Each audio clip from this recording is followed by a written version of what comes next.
Quest Audiobooks presents an unabridged recording of A Quiver of Sorrows by Gatland, narrated by Laing.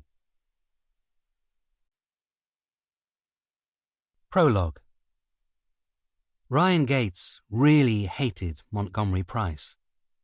As far as the crowds were concerned, at conventions and event meetups, or when together at Blu-ray releases and book launches, they were best friends, always laughing, ribbing each other, making sure the fans had the best times ever.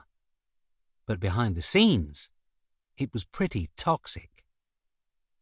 Montgomery had played the role of Robin Hood for longer than anyone else in British television.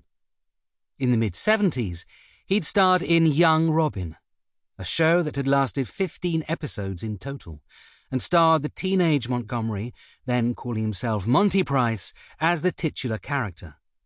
The show had been for kids, but held a lot of the classic folklore the shows and films of today stole mercilessly from.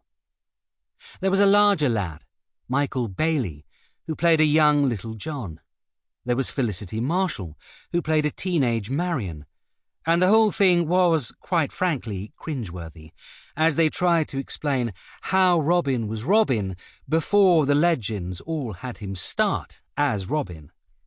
It was like a show showing a young Sherlock Holmes, while he was training to be the great detective, but also showing him as the Holmes that Dr. Watson wrote about at the same time. As far as Gates was concerned, whatever its fan base, it simply wasn't faithful to the core legend, and it had died pretty quickly. 2 short seasons, never seen again, apart from when the occasional episode was aired every time the cricket was delayed.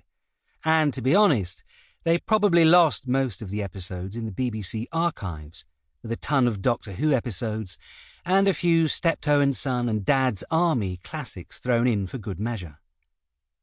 But then, in the late 80s, they'd created a sequel series. The young Robin was now the right age, in his late 20s, to play the actual Robin Hood.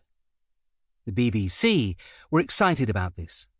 There was still a love for the old show because of these random episode airings, and the BBC brought in people to create this new show around the already established cast, hiring the lead director of the original show, Robert Standish, back as show creator, mainly to make sure the bloody thing worked for the money they were paying.